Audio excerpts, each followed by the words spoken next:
Alrighty, welcome back to another episode of Two Plane Sports.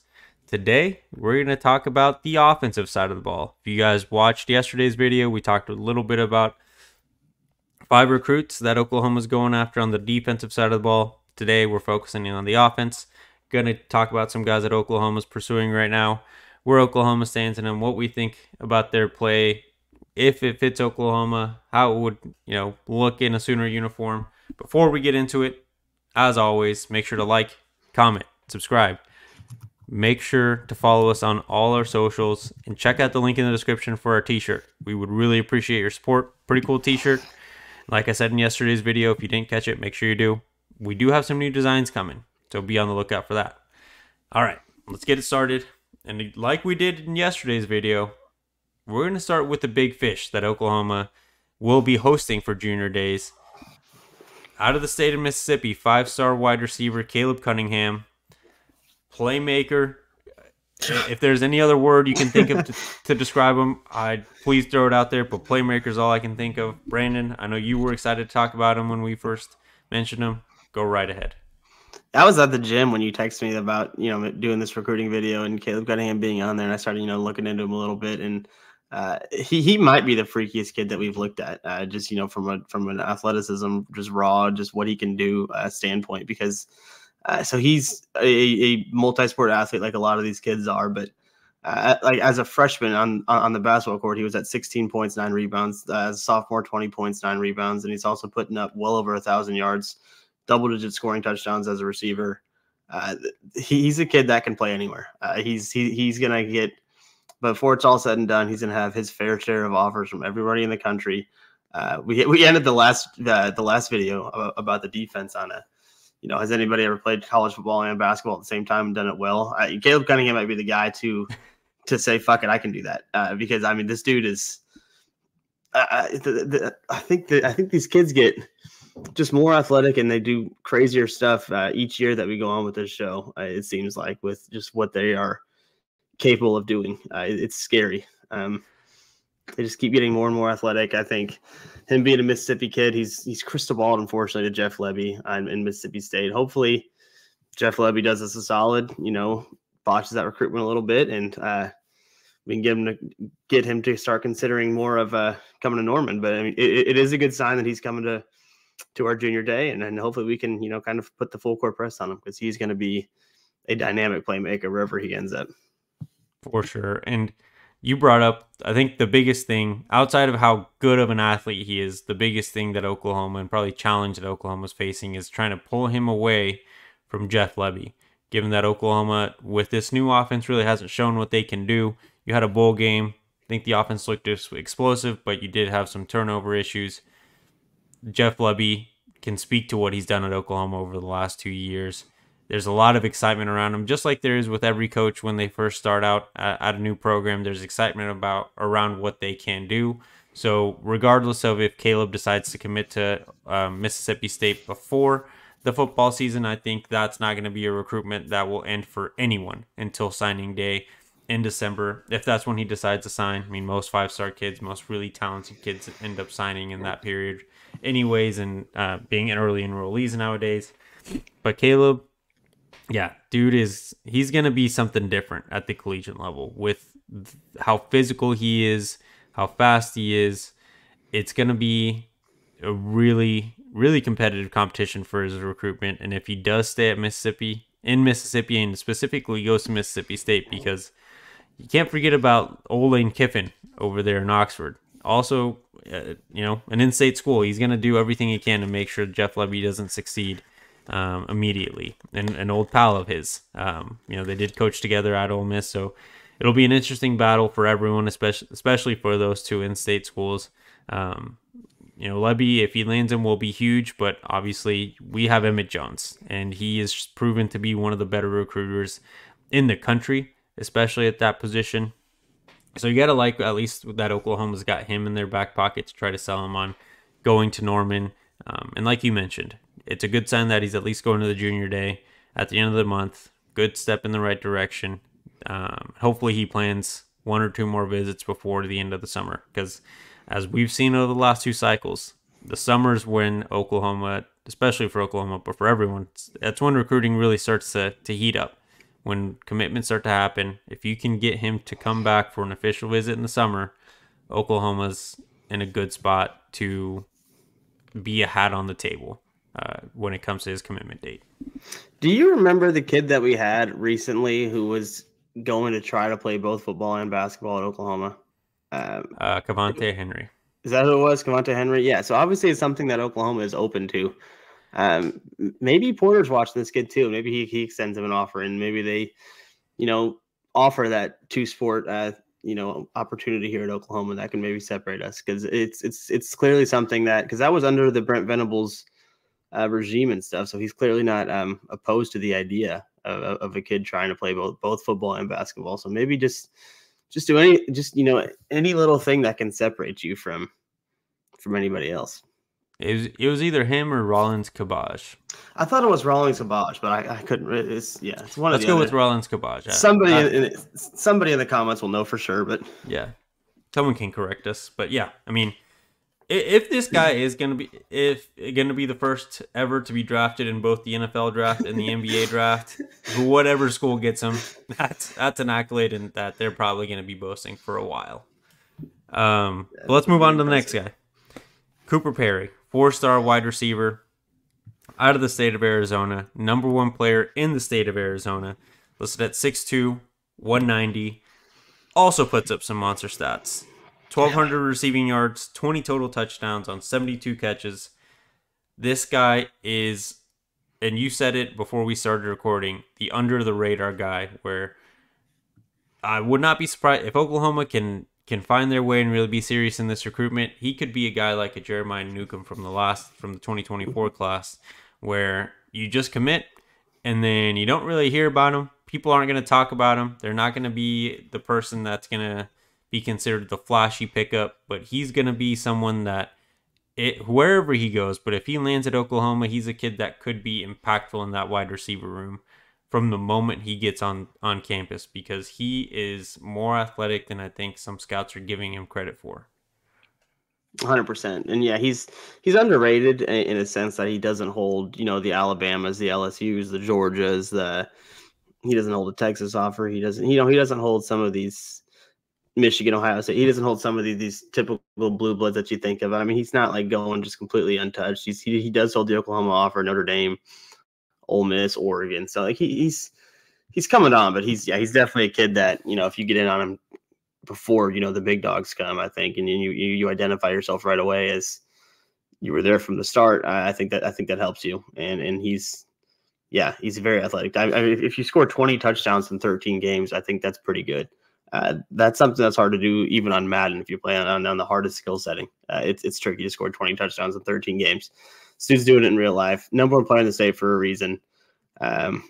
He's also he's a big he's also a lacrosse athlete. So I don't know if that's something that he would like to pursue in college too. But if that's the case, that's going to make it really tricky to beat out Notre Dame, because I think of all the offers he has, I think Notre Dame's the only one that can realistically afford him that opportunity to play lacrosse and football at the college level. Although we do have a club lacrosse team at Oklahoma. Something to consider, Cooper. Something to consider. I mean, we'll see. You could probably just put up huge numbers on a club team. It would be so fun. Yeah, I mean, you're there to have fun. Football's for the dough. Lacrosse is to have fun. We all know that. But this is the latest offer from Emmett Jones. Oklahoma is brand new to this recruitment, so they've got some catching up to do. But Brandon said it. There's not a lot of big blue bloods, big dog schools right now in the mix. So it's not like there's a ton of work to do looking from the outside. But Oklahoma definitely needs to, if they are very interested in having Cooper bring his services all the way to Norman, you got to do a lot of selling, especially this kid's from Scottsdale. I don't know. We don't know him personally, obviously, but going from Scottsdale, Arizona to Norman, Oklahoma, very big difference. I mean, you're talking about, let's just look about today. Norman, Oklahoma, going through some cold weather right now. In the state of Arizona today, it was 70 degrees. A little bit of a difference, it's a little but not different. Something insurmountable. No, we've been to both. I think they're just one and the same. You can't tell. And this will be one that I think will be interesting, regardless of where Oklahoma ends up, because Arizona State's going to be doing everything they can with Mike Dillingham to keep a kid like him in the state. I mean, they tried their best with Jeremiah Newcomb there at the end of the early signing period. Oklahoma was able to keep that one. Um, in their class, and Jay Valai was able to keep him around. But Dillingham will not. It seems like he will not let that happen again. At least that's what he's trying to do, and we'll see what that Arizona State football program looks like once they transition to the Big 12. But definitely going to be a kid that's going to be tough to get, just because of proximity to Oklahoma. I don't know how familiar he is with the state, but maybe it's his dream school, and he would love to be wearing the crimson and cream. Hopefully so. All right, last wide receiver we're going to talk about today, Emanuel Choice, also known as Manny Choice, 3-star wide receiver out of Lancaster, Texas. Another big boy, 6'4", 185. Brandon pointed this out, right about the same size as Jaden Gibson. I think, Jaden, you said it was 6'5". Yeah, he's about an inch shorter than Jaden and about 10 pounds lighter. But Yeah, that's so not something that's really going to show. I mean, yeah, they're very similar. right in that same area. I'm going to kick it over to you because I know you love Jaden Gibson. Let me know what you think about Emmanuel Choice. Can he I mean, yeah, be a guy like Jaden? I'm excited about him. I think he could be a very good fit in this offense. He's a guy that I think would have to sit for a year or so. But he's also a guy that, similar to Cooper, is kind of underrated here. He's not. He does hold. It's interesting because with Caleb Cunningham, everybody in the country is going to offer him. That makes sense. But the last two receivers, specifically with Cooper Perry and now Emanuel Choice, um, he also holds an Ole Miss offer too. It's as if Lane Kiffin is recruiting all the same receivers as we are. That it's a constant with a lot of these situations that we're talking about. He has a Texas offer and A&M offer, Nebraska, so he's coming along too. But he doesn't have all the big boys yet. But he's got huge size. He can do it all, more than just the jump ball situation. He's very athletic with the ball in his hands. He can run you over. He can juke you out. He's a guy that I think is raw, but love to have on campus and let him develop and become a player, hopefully. For sure. And like you said, his recruitment is just now starting to ramp up. Oklahoma was the first, not just the first big Division I school, but the first school to offer him a scholarship to play football at the collegiate level. So that's a big plus for Oklahoma. If that's a guy that they want to add into this wide receiver room, it seems like they've put their foot in the door, and they're in a good spot to make that happen.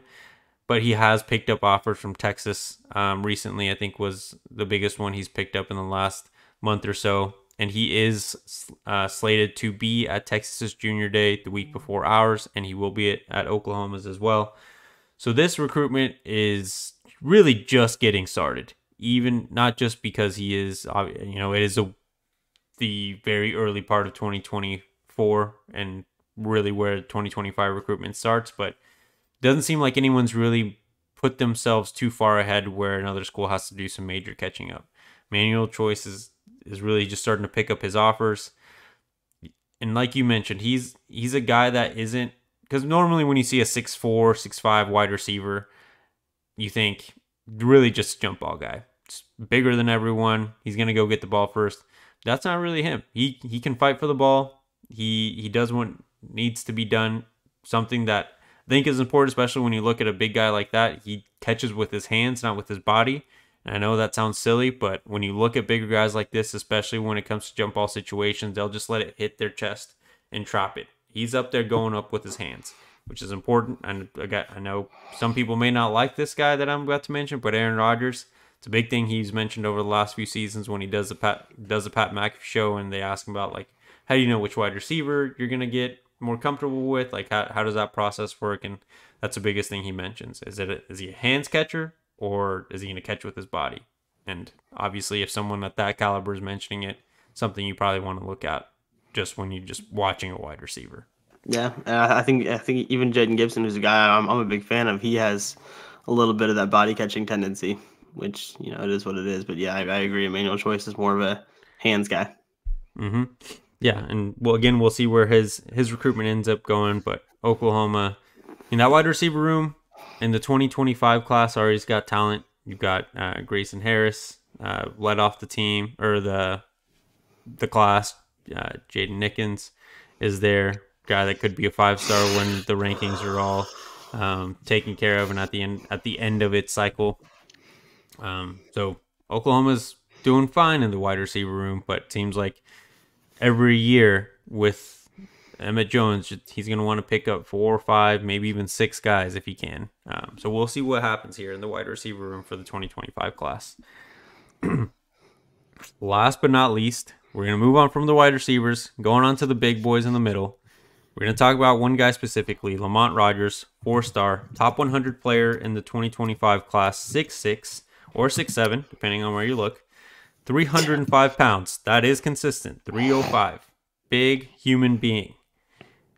Out of Mesquite, Texas. Oklahoma's been recruiting him for a long time now. I think this is where people are going to start going in the comment section, going in the chat if you're watching this live on the live premiere. Coach B's going to miss.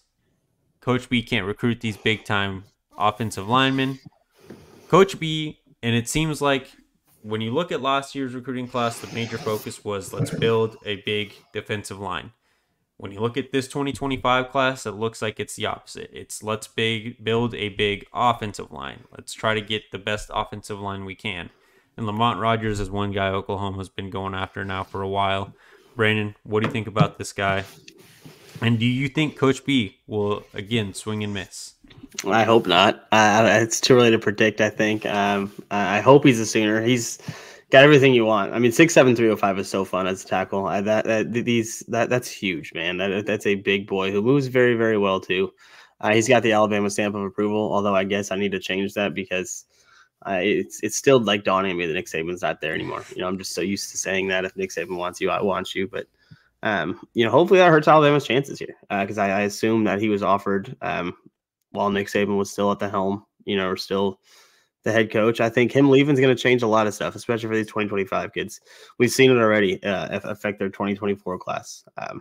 It's a big loss for them. So hopefully that we can kind of ride that momentum of their downfall. Although I think DeBoer's going to do a hell of a job there. That's it. None of that matters, I guess. But I don't know. I hope he ends up a Sooner. He's got everything you want in a tackle. 6'7", 305, but moves very, very well. Also a basketball player, so it speaks to his athletic ability, despite how big he is. There's a lot to like here. Hopefully, Coach B doesn't swing and miss.